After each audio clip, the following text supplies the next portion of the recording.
Hello दोस्तों, आप सभी का स्वागत है EMI स्टडी पॉइंट में। दोस्तों, मेरा नाम प्रमोद निषाद है और आज हम लोग पढ़ रहे हैं अनुपात समानुपात का वीडियो वीडियो नंबर 3। यानी यह वीडियो तीसरा वीडियो है। अनुपात समानुपात का क्लास 3 है।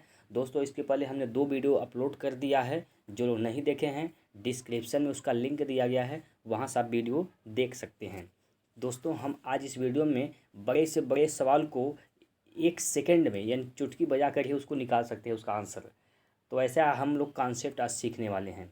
ठीक है दोस्तों, तो वीडियो अच्छा लगेगा तो लाइक कर दीजिएगा। चैनल पर नए आए हैं तो चैनल को ज़रूर सब्सक्राइब करके घंटी का बटन दबा दीजिए, जिससे कि आपको हर एक वीडियो का नोटिफिकेशन आपको मिलता रहे। तो चलिए स्टार्ट करते हैं हम लोग। आज का पहला सवाल है दोस्तों। आज का पहला सवाल है, देखिए यहाँ पर आपके सामने आ गया पहला सवाल। इसको पहले पढ़ेंगे, ठीक है।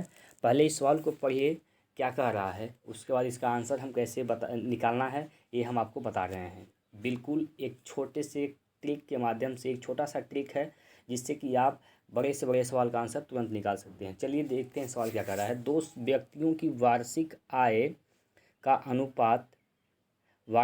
अनुपात दो तीन दो के अनुपात में है तथा खर्च का अनुपात 5:3 के अनुपात में है। बात समझ रहे हैं। यदि वर्ष के अंत में प्रत्येक की बचत 1000 है तो पहले व्यक्ति की वार्षिक आय क्या है। ठीक है, देखिए इसको हमें कैसे करना है, एक बार आप ध्यान से वीडियो देख लेंगे तो आसान है। पूरा विश्वास है कि यह आपको बिल्कुल समझ में आ जाएगा। अगर एक बार आप समझ जाते हैं तो आप कभी इसको भूलेंगे नहीं। ये जन्म जन्म तक आपको याद हो जाएगा, ये मेरा वादा है। देखिए आपको क्या करना है, जो रेशियो दिया गया है आय का 3:2। 2 व्यक्ति हैं, हम 2 व्यक्ति, एक को फर्स्ट मान लिए, एक को सेकंड मान लिए हैं। 2 व्यक्तियों का आय का अनुपात दे दिया है। अब आगे इसमें बोला है कि खर्च का अनुपात 5:3 है, लेकिन वर्ष के अंत में बचाते हैं, बचत करते हैं। ठीक है दोस्तों, यानी वर्ष के अंत में कुछ पैसे बचत करते हैं। अब प्रत्येक ने बचत किया है कितना, 1000। 1000 ये भी, 1000 ये भी। पहला दूसरा व्यक्ति 1000 रुपये बचत किए हैं। ठीक है, फिर खर्चा का अनुपात क्या इसका दिया है, 5:3 का। 5:3 का ये खर्चे का अनुपात हो गया। ठीक है, यहाँ तक कोई दिक्कत नहीं होगा आपको, यहाँ तक लिखने में कोई दिक्कत नहीं। चलिए अब क्या करेंगे हम, अब हम क्या करेंगे इसमें, अनुपात का गुणा अनुपात में करेंगे, यानी तिर्यक गुणा, तिरछी तिरछा। बात समझ रहे हैं। अनुपात का गुणा अनुपात में करेंगे, तिर्यक गुणा करेंगे वो भी। तो 3 का जब गुणा 3 में होगा, 3 तरीका हो जाएगा 9। ठीक है, हम लिख लिए 9। चलिए यहाँ पर लिख दिए 9।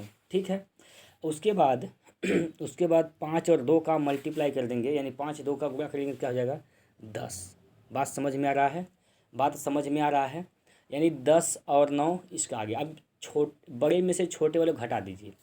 बड़े में से छोटे वालों को घटाएंगे, बड़े में से जब छोटे वाले को घटाएंगे तो क्या हो जाएगा, 1। क्या हो जाएगा, 1।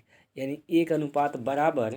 अब क्या करना है, अब क्या करना है दोस्तों, अब फिर नीचे वाले अनुपात से जो पैसा दिया गया है, जो बचा रहे हैं जितना रुपए, उसमें गुणा कर देंगे। यानी 3 का गुणा 1000 में होगा तो 3000 हो जाएगा। फिर 5 का गुणा 1000 में इधर होगा तो 5000 हो जाएगा। 5000 और 3000, यानी 5000 अधिक में से कम वाला घटा देंगे। 5000 में से जब 3000 घटेगा तो क्या बचेगा, 2000 बचेगा। बचेगा नहीं बचेगा, यानी 1 अनुपात का मान कितना आ गया, 2000। 1 अनुपात का मान आ गया 2000। तो क्वेश्चन में क्या बोला है, पहले व्यक्ति की वार्षिक आय बताइए। पहला व्यक्ति की वार्षिक आय, पहला व्यक्ति कौन है, ये पहला व्यक्ति है। इसकी वार्षिक आय क्या हो जाएगी, पहला व्यक्ति का वार्षिक आय निकालना है, यानी 3 अनुपात का मान निकालना है। 1 अनुपात का मान 2000, तो 3 अनुपात का मान क्या हो जाएगा, 3 गुना में 2000 क्या हो जाएगा, आपका आंसर आ जाएगा 6000। बात समझ में आ गया, बात समझ में आ गया। एक बार लाइक करके बता दीजिए हमें। ठीक है दोस्तों, और अधिक से अधिक शेयर भी कर दीजिए, जिससे कि सब लोग हमारे साथ जुड़ सकें। ठीक है, चलते हैं अगले सवाल पर। अगला सवाल ये रहा है आपके सामने, अब इसको आप तुरंत लगा देंगे। 2 संख्याओं का अनुपात दिया है 3 4। 2 संख्या का अनुपात 3 और 4 दिया है। ठीक है, यदि प्रत्येक संख्या में 5 जोड़े दी जाए, यानी पहले में 5 जोड़े दिया जाए, दूसरे में 5 जोड़े दिया जाए, प्रत्येक माने दोनों में, यानी हर एक में, ठीक है, तो अनुपात क्या हो जाता है, 4:5 हो जाता है, 4:5 हो जाता है। तो संख्याएं बताइए, तो संख्या वह कौन सी होगी, वो संख्याएं कौन कौन होंगी। तो इसके लिए क्या करेंगे, फिर वही concept, same to same concept है दोस्तों, बहुत ही सिंपल है, आप इसको तुरंत सीख जाएंगे। देखिए 3 का मल्टीप्लाई करिए 5 में, तो 3 5 हो जाएगा 15, 3 5 15, आप दिमाग में बिल्कुल इसको रख लीजिए, 15 हो गया, ठीक है, या तो कहीं लिख सकते हैं, ऐसे लिख भी लीजिए, 15 हो गया, ठीक है। इसके बाद 4 का गुना 4 में कर दीजिए, तिरछी तिरछा गुना होगा, जो 4 चौको हो जाएगा 16, 4 चौको 16, 16 में से, यानी हमेशा अधिक वाले में से कम वाला घटाएंगे, हमेशा अधिक वाले में से ही कम वाला घटाएंगे। तो 16 में से 15 गया तो बचे कितना, एक अनुपात का मान क्या हो जाएगा। इसके बाद क्या करेंगे, इसके बाद हम करेंगे, इसके बाद हम फिर नीचे वाले अनुपात से जो संख्या जोड़े हैं ना, उसमें मल्टीप्लाई करेंगे, यानी 5 का 5 में मल्टीप्लाई करेंगे तो क्या हो जाएगा 25, 5 पचे 25, 5 पचे हो गया 25। फिर इस 4 का मल्टीप्लाई इस 5 में कर दीजिए, तो 5 चौको 20, यानी 25 में से 20 गया तो क्या हो जाएगा, 25 में से 20 गया तो बचेगा 5, यानी एक अनुपात का मान कितना निकल गया 5, एक अनुपात का मान क्या निकल गया 5। तो संख्याएं बताना है, और संख्या किस अनुपात में है, पहले क्या थी 3 अनुपात और 4 अनुपात में। तो 3 अनुपात का मान क्या हो जाएगा, 3 गुना 5 यानी क्या हो जाएगा 15। फिर 4 अनुपात का मान क्या हो जाएगा, 4 गुना 5 यानी 20, 15 और 20, 15 और 20, ऑप्शन नंबर 20 का सही आंसर हो गया दोस्तों। अगला सवाल आपके सामने ये रहा। अगला सवाल इसमें बोला गया है कि दो संख्याओं का अनुपात 5:7 है, ठीक है, दो संख्याएं हैं, उनका अनुपात 5:7 है। यदि उन दोनों संख्याओं में 40 घटाया जाए, ठीक है, दो संख्याएं हैं 5 और 7 के अनुपात में हैं, दोनों संख्याओं में से 40 घटा रहे हैं, इसमें से 40 घटाएंगे, फिर इसमें से भी 40 घटाएंगे, ठीक है। जब 40 घटा रहे हैं तो 17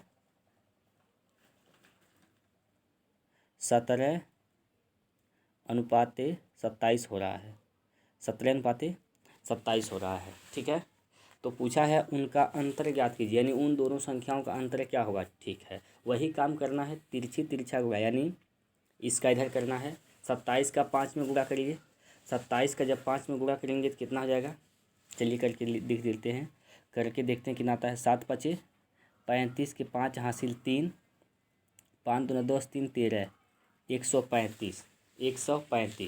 फिर 17 का 7 में मल्टीप्लाई कर दीजिए, 7 7 49 हो जाएगा, 7 7 49 हो जाएगा, हासिल 4, 7 करने 7 4 11, ये हो गया 119। दोनों का अंतर देख लीजिए, अधिक वाले में से ही कम वाला घटाना है, माइनस में नहीं लेना है। 15 में से 9 गया तो 9 6 15, इधर बचा 2, 2 में से 1 गया तो 1, यानी 16 रेशियो बराबर हो जाएगा, 16 रेशियो बराबर हो जाएगा। देखिए अच्छा, यहाँ पर जब 40 का मल्टीप्लाई 27 में होगा तो क्या हो जाएगा, 40 का मल्टीप्लाई जब 27 में करेंगे, 40 का मल्टीप्लाई जब 27 में करेंगे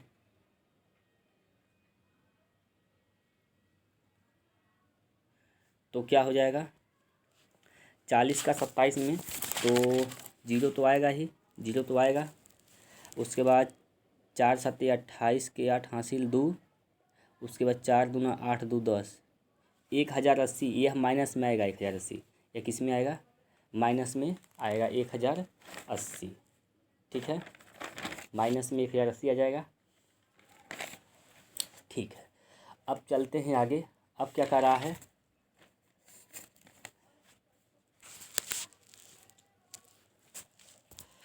अब इसका 17 का, फिर 17 का मल्टीप्लाई कर देंगे, 17 चौको 68 होता है, 17 चौको 68, यानी ये भी माइनस में आ जाएगा 68, ठीक है। हमेशा अधिक वाले में से कम वाला घटाना है, हमेशा अधिक वाले में से कम वाला घटाना है।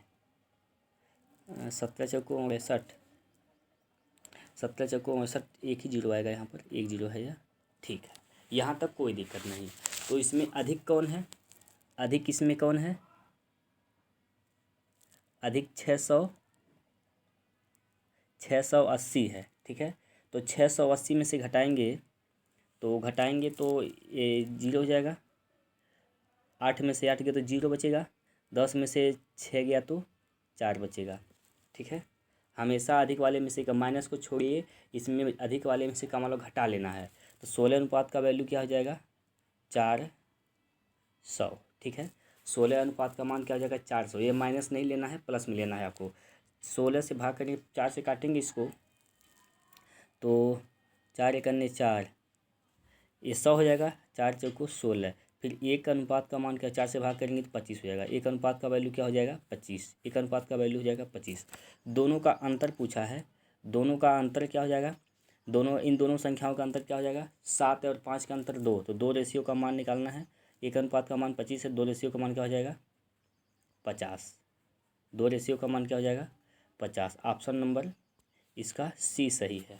ठीक है, आशा करता हूँ आपको समझ में आ गया। चलते हैं आगे। अगला सवाल आपके सामने ये रहा, चौथा नंबर सवाल। यदि दो व्यक्तियों की मासिक आय 5:3 है।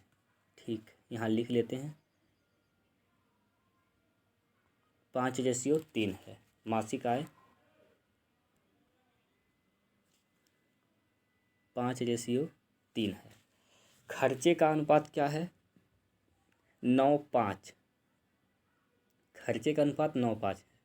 ठीक है, 9:5 खर्चे का रेशियो हो गया। कह रहा है यदि वे क्रमशः 1300 900 रुपये बचाते हैं, यानी पहला वाला व्यक्ति कितना बचा रहा है? 1300 बचा रहा है, और दूसरा व्यक्ति कितना बचा रहा है? 900 बचा रहा है। ठीक है, 1300 900 बचा रहे हैं। अच्छा, ये बचत का रेशियो है तो इसको माइनस मिलेंगे। ठीक है, इसको हाँ, इसको माइनस मिलेंगे हम। ठीक, ये बचत है ना, इसको माइनस मिलेंगे। ठीक है, ठीक, तब क्या करेंगे आगे? बचतों को हमेशा माइनस मिलेंगे आप। ठीक है, हमेशा माइनस मिलेंगे। ठीक, चलिए आगे चलते हैं। अब क्या कह रहा है, अब क्या करना है इसमें? फिर वही 5 का 5 में 3 मल्टीप्लाई कर देंगे, 5 × 5 = 25, और फिर 9 का 3 में 9 × 3 = 27। 25 में 27 गया तो बचेगा कितना? 2 बचेगा। 2 रेशियो बराबर, 2 रेशियो बराबर क्या हो जाएगा? चलिए 13 13 × 5 = 65। 6500 इधर हो जाएगा।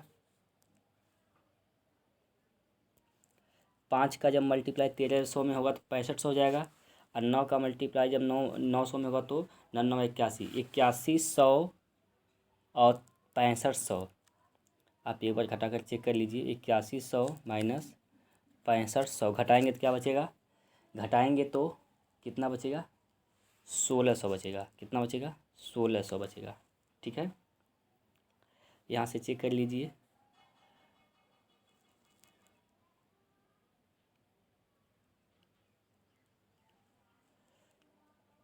यहाँ से घटा कर चेक कर लीजिए कितना बच रहा है। 8100 में से 6500 घटाएंगे तो कितना बचेगा? यहाँ पर हाँ 6500 है तो 1600 बचेगा। ठीक है, यानी 2 रेशियो का वैल्यू क्या हो जाएगा? 1600। 2 रेशियो का वैल्यू क्या हो जाएगा? 1600। तो 1 रेशियो का वैल्यू क्या हो जाएगा? 800। 1 रेशियो का वैल्यू क्या हो जाएगा? 800। 1 रेशियो का वैल्यू 800 हो जाएगा। ठीक, अब क्वेश्चन में क्या पूछा है? तो उनकी आय ज्ञात कीजिए, यानी 1 रेशियो का, दोनों का आय बताना है, यानी 5 रेशियो का मान बताना है और 3 रेशियो का मान बताना है। 1 रेशियो का मान 800 है तो 5 का मान कितना हो जाएगा? 8 × 5 = 40। 8 × 5 = 40 यानी 4000, और 3 रेशियो का क्या हो जाएगा? 8 × 3 = 24, 2400। तो 402400 ऑप्शन नंबर ए इसका सही आंसर हो जाएगा। कोई दिक्कत नहीं है। अगले सवाल पर चलते हैं। यदि P और Q की आय का अनुपात 3:4 है, यहाँ पर 2 लोग हैं P और Q, इनकी आय का अनुपात 3 और 4 है। ठीक है, उनके खर्चों का अनुपात 3, खर्च का अनुपात क्या है? सॉरी 2 और 3 है। ये खर्च का रेशियो हो गया। यदि प्रत्येक ने 6000 रुपये की बचत करते हैं, यानी हर एक व्यक्ति 6000 रुपये बचत करता है, बचत करेगा तो क्या हो जाएगा? माइनस में। बचत जो करेगा किस में होगा? माइनस में होगा। ठीक है, जो बचत करेंगे बचत उसका हमेशा माइनस में लेंगे, कोई दिक्कत नहीं है। चलिए कोई, हाँ चलते हैं आगे। क्या करना है हमें, आगे क्या करना है, तो वही काम करना। 3 त्रिक का 9 और 4 दूना 8, यानी 9 में से 8 गया तो बचेगा कितना, 1। एक रेशियो का वैल्यू क्या हो जाएगा, एक रेशियो का वैल्यू क्या हो जाएगा, चलिए अच्छा एक रेशियो का वैल्यू क्या, जब यहाँ पर जो बचत है ये दोनों जब सेम रहेगा ना, जब ये दोनों सेम रहेगा तो इन दोनों नीचे वाले रेशियो का अंतर निकाल के जो अंतर आएगा उसका इसमें मल्टीप्लाई कर देंगे। बात समझ में आ रहा है, बात समझ में आ रहा है। तो 3 और 2 का अंतर क्या होगा, एक, एक का 6,000 में गुणा होगा तो 6,000 हो जाएगा, 6,000 हो जाएगा। यानी एक अनुपात का मान कितना हो गया, 6,000। एक अनुपात का मान क्या हो गया, 6,000। हमसे क्या पूछा, पी की आय ज्ञात कीजिए, तो पी की आय क्या है, 3 रेशियो, 3 रेशियो का मान निकालना है। तो 3 गुना 6,000, तो 6 त्रिक 18,000 इसका आंसर आ जाएगा, 18,000 इसका आंसर आ जाएगा, ऑप्शन नंबर बी। ठीक, समझ में आ गया। अगला सवाल, अगले नंबर सवाल में 6वें नंबर सवाल में बोला गया है कि दो संख्याओं का अनुपात 2:3 है। ठीक है, दो संख्याएं हैं, 2 और 3 के अनुपात में है। ठीक है, यदि पहली से 2 घटाया जाए, यानी पहली संख्या में से 2 घटा रहे हैं और दूसरी में 2 जोड़ा जाए, चलिए दूसरी में 2 जोड़ा जाए, जोड़ दिए भाई, तो संख्याओं का अनुपात 1 और 2 हो जाता है, 1 और 2 हो जाता है। ठीक है, तो संख्याओं का योग ज्ञात कीजिए। ठीक, 2 दूना 4, 3 एक अन्य 3, यानी 4 में से 3 गया तो बचेगा कितना, 1 अनुपात, 1 अनुपात बचेगा। जी बिल्कुल 1 अनुपात होगा। ठीक है, ठीक, इसके बाद क्या करना है, इसके बाद क्या करना है, देखिए इसके बाद हम क्या करेंगे, नीचे यहाँ पर 2 का मल्टीप्लाई 2 में करेंगे तो क्या हो जाएगा, 4, यह आएगा आपका माइनस में 4, -4 आएगा। जी बिल्कुल, फिर 2 का गुणा 2 में करेंगे तो क्या हो जाएगा, सॉरी 2 का गुणा 1 में होगा तो क्या हो जाएगा, 2 हो जाएगा। ठीक है, ठीक है, ठीक, कोई बात नहीं। अब क्या करते हैं, हम अधिक वाले में से कम वाला घटाते हैं, अधिक वाले में से कम वाला घटाएंगे, 2 और 4, 2 और -4 को घटाएंगे, 2 तो अधिक है, अधिक वाले में से कम वाला घटाएंगे, ऐसे घटाएंगे तो यहाँ माइनस और माइनस मिलके क्या हो जाएगा, प्लस हो जाएगा, यानी 2 + 4 हो जाएगा बराबर क्या हो जाएगा, 6। 2 + 4 बराबर क्या हो जाएगा, 6 हो जाएगा। ठीक है, यानी जब प्लस माइनस में रहेगा तो उसको हम जोड़ेंगे, प्लस माइनस में रहेगा तो क्या करेंगे, हम जोड़ेंगे, तो 4 दो क्या हो जाएगा, 6। एक रेशियो का वैल्यू क्या हो गया, 6, एक रेशियो का वैल्यू हो गया 6। तो संख्याओं का योग बताइए, तो 3 और 2 संख्याएं हैं, 3 और रेशियो 2 की, 3 2 रेशियो में संख्याएं हैं, तो 3 और 2 क्या हो जाएगा, 5, 5 का मान निकालना है, 5 रेशियो का, 5 6 30 हो जाएगा, 5 6 30। ए नंबर ऑप्शन इसका सही हो जाएगा, ए नंबर ऑप्शन सही हो जाएगा। ठीक है, चलते हैं अगले सवाल पर। अगला सवाल ये रहा है आपके सामने, इसमें बोला गया है यदि 3 संख्याओं में से सॉरी यहाँ यहाँ बोला गया है यदि 3 कक्षाओं में छात्रों का अनुपात 2 3 5 है।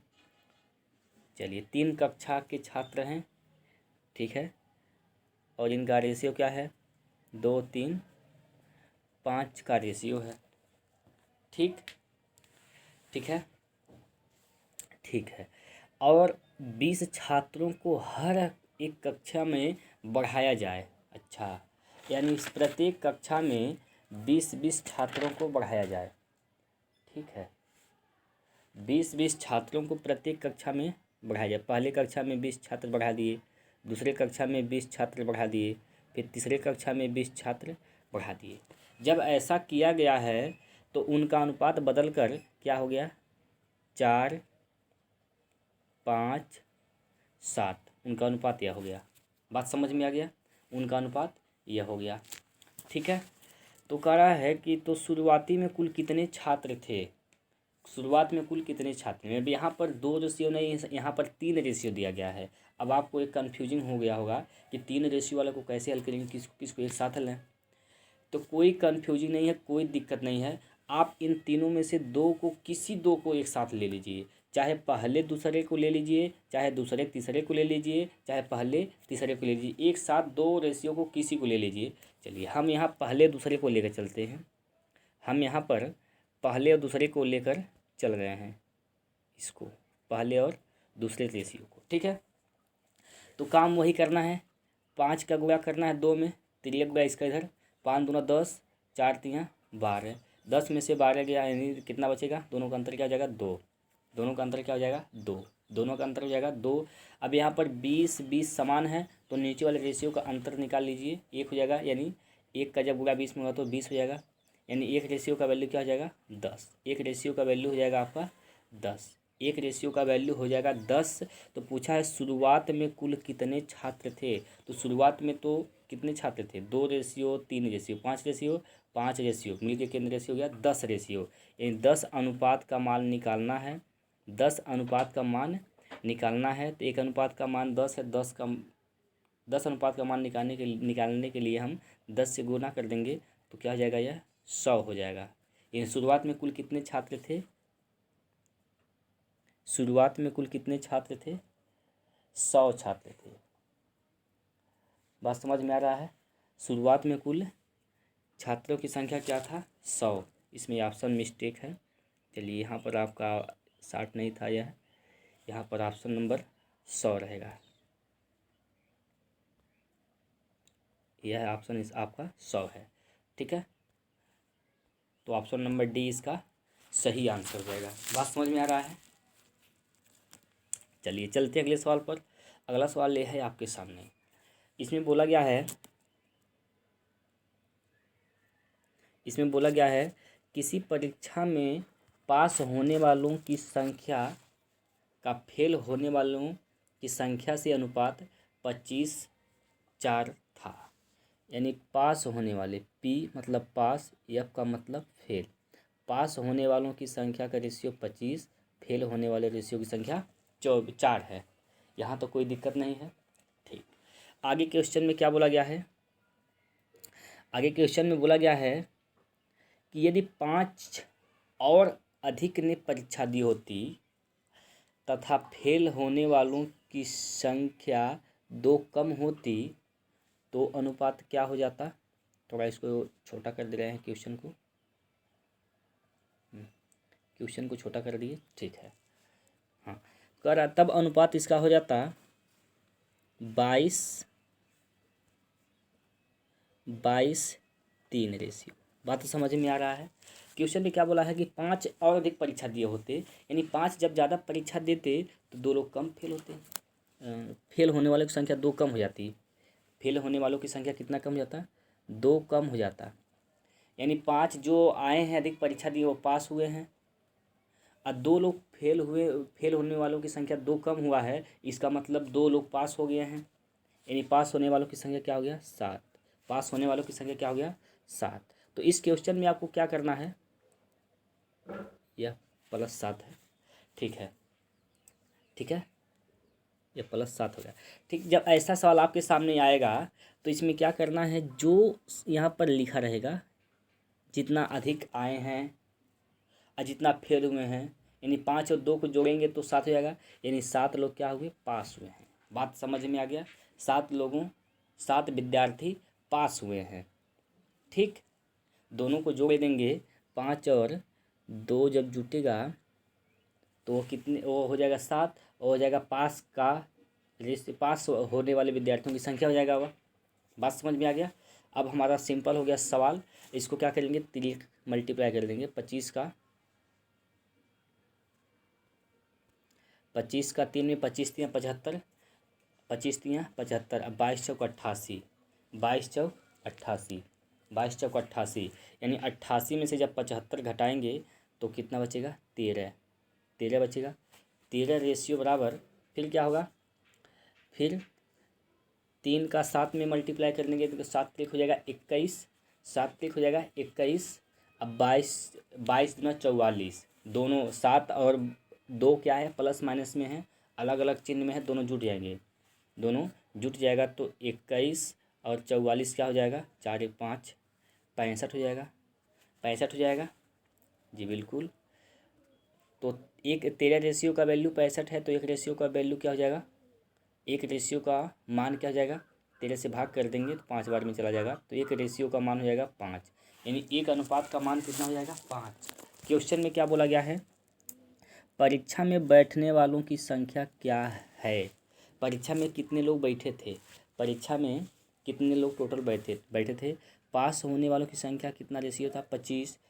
फेल होने वालों की संख्या 4, यानी टोटल कितना लोग बैठे, 25 ठीक पास हुए हैं, 4 ठीक फेल हुए हैं, इन टोटल कितना हो गए, टोटल कितना परीक्षा दिए, 29 लोग परीक्षा दिए। तो 29 का मान निकालना है, 29 रेशियो का, तो 29 गुना 5 कर देंगे, 29 गुना 5 कर देंगे तो आंसर आ जाएगा आपका 145, 145। बात समझ में आ गया, बात समझ में आ गया। ऑप्शन नंबर 20 का सही आंसर है। ठीक है, अगले सवाल पर चलते हैं। अगला सवाल ले रहा है आपके सामने 9 नंबर का सवाल। इसमें बोला गया किसी परीक्षा में उत्तीर्ण होने वाले परीक्षार्थियों की कुल परीक्षार्थियों की संख्या अनुत्तीर्ण होने वाले परीक्षार्थियों की संख्या की 4 गुनी थी। अच्छा, बोला है उत्तीर्ण होने वाले परीक्षार्थियों की संख्या अनुत्तीर्ण होने वाले परीक्षार्थियों की संख्या की 4 गुनी थी। कौन 4 गुनी थी, अनुत्तीर्ण 4 गुनी थी उत्तीर्ण होने वाले परीक्षार्थियों की संख्या, यानी पास होने वालों की संख्या और फेल होने वाले की संख्या। पास होने वालों की अनुपात क्या हो जाएगा, 4, तो इसका क्या हो जाएगा 1। बात समझ में आ रहा है, थोड़ा सा इसको हम छोटा कर लेते हैं सवाल को। हाँ, यहाँ से ठीक है अभी, हाँ अभी दिखाई दे रहा है आपको, ठीक। अब क्या बोला इसमें क्वेश्चन में कि यदि परीक्षार्थियों की संख्या पहले से 35 कम होती, यानी पहले से कितना कम होती, 35 कम होती, और अनुत्तीर्ण होने वालों की संख्या 9 अधिक होती, यानी फेल होने वालों की संख्या 9 अधिक होती, 9 अधिक होती, ठीक है। तो पास होने वालों की संख्या कितनी कम होती, 35 ने और अधिक 35 ने कम ही परीक्षा दिया है और 9 लोग फेल ज़्यादा हो गए, तो दोनों जोड़ देंगे कितना हो जाएगा 44, यानी पास होने वालों की संख्या क्या हो गया 44। इसको लेंगे हम माइनस में, क्योंकि कम बोला है, कम यहाँ पर बोला है कि पहले से यदि परीक्षार्थियों की संख्या पहले से 35 कम होती, ठीक है, 35 कम होती तो इसको माइनस में ले लेंगे हम। बात समझ में आ रहा है, बात समझ में आ रहा है, ठीक है। तब रेशियो क्या हो जाता है इसका, 2:1 का रेशियो हो जाता, ठीक है, 2:1 का इसका रेशियो हो जाता। चलिए एक बार फिर से समझा देते हैं आपको क्या करना है। इसमें बोला है कि यदि 35 ने परीक्षा कम दिया होता, यानी 35 लोग परीक्षा कम दिए होते, 35 लोग कम दिए देते, ये तो माइनस में आएगा, तो पास होने वालों फेल होने वालों की संख्या 9 ज़्यादा हो जाती, फेल होने वालों की संख्या 9 ज़्यादा हो जाती। इसका मतलब 9 लोग और फेल हो जाते, 9 लोग और फेल हो जाते, तो टोटल कितना हो गया 44, माइनस 44 लोग, सॉरी 9 लोग और पास हो जाते, ठीक है, 9 लोग कम पास होते। एक बार फिर से समझ लीजिए इसको, एक बार फिर से समझ लीजिए।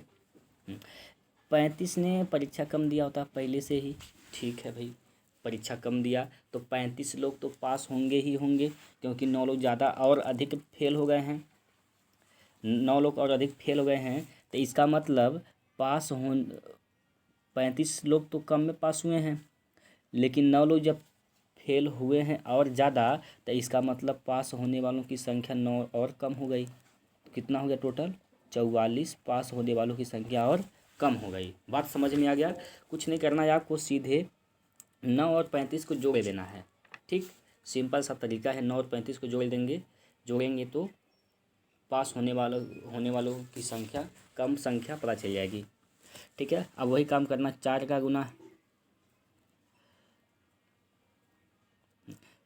गुना 1 में करना, 4 करने 4, और 9 का गुना 2 में करना, 9 दूनी 18, 18 में से 4 गया तो 18 में से 4 गया तो 14 बचेगा। 18 में से 4 गया तो कितना बचेगा? 14 बचेगा।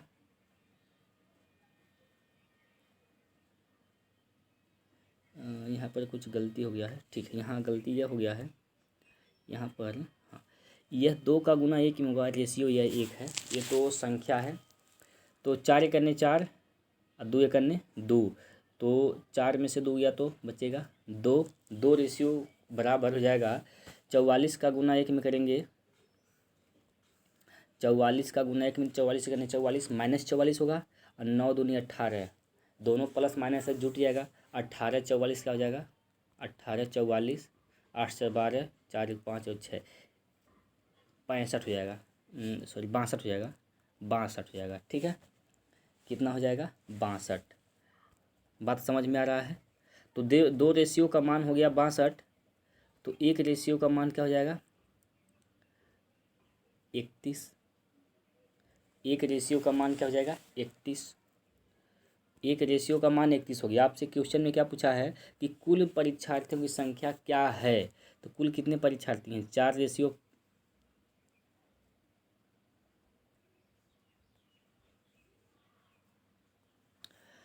रेशियो पास होने वालों की है, 1 रेशियो फेल होने वालों की। तो कुल कितनी संख्या हो गए रेशियो में? 5। 5 रेशियो का मान निकालना है, तो 5 का 31 में मल्टीप्लाई कर देंगे, 5 या 15, 155 आ जाएगा। 155 इसका सही आंसर ए हो जाएगा। ठीक है, चलते हैं अगले सवाल पर। अगला सवाल ले रहा है आपके सामने। इसमें क्या बोला गया है कि 10वां नंबर सवाल है। यहाँ बोला गया है कि 432 विद्यार्थियों वाले एक स्कूल में लड़के और लड़कियों की संख्या का अनुपात 5:4 है, यानी बॉय और गर्ल किस रेशियो में है? 5:4 के रेशियो में है। ठीक, कोई बात नहीं। जब स्कूल में नए लड़के लड़कियां दाखिल हो जाते हैं तो लड़कों की संख्या 12 बढ़ जाती है। अच्छा, जब बॉय और गर्ल स्कूल में नया एडमिशन कराए हैं तो लड़कों की संख्या कितना बढ़ गई? 12 बढ़ गई, तथा उनका अनुपात बदलकर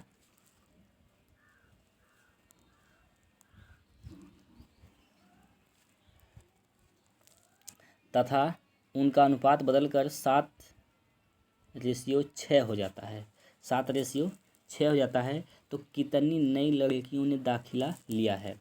हम मान लिए x लड़कियों ने दाखिला लिया है। बात समझ में आ रहा है? x लड़कियों ने दाखिला लिया है। ठीक है, चलिए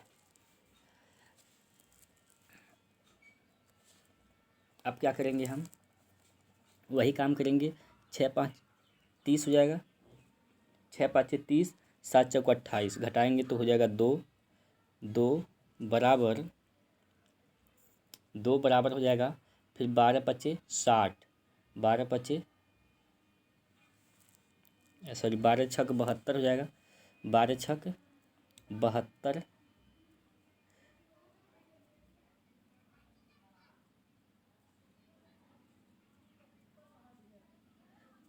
12 छक 72 और ये हो जाएगा 7x।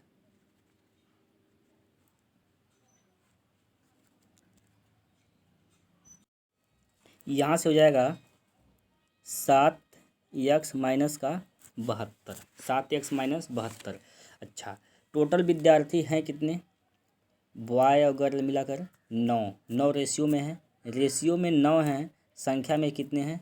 संख्या में 432 हैं। संख्या में 432, तो 1 रेशियो का मान क्या हो जाएगा? 9 से भाग करेंगे तो 1 रेशियो का वैल्यू हो जाएगा 48। तो 2 रेशियो का वैल्यू क्या हो जाएगा? 96।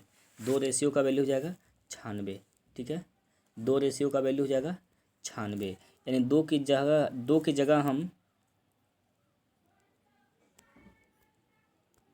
2 की जगह हम लिख देंगे 96।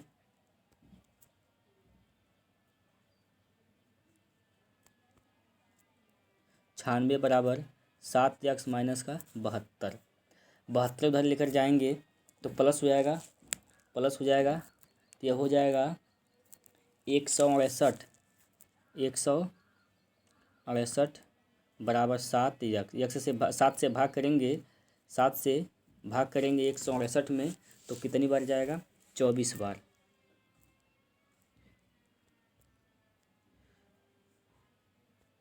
24 बार में कट जाएगा, यानी यक्स का जो वैल्यू है कितना गया?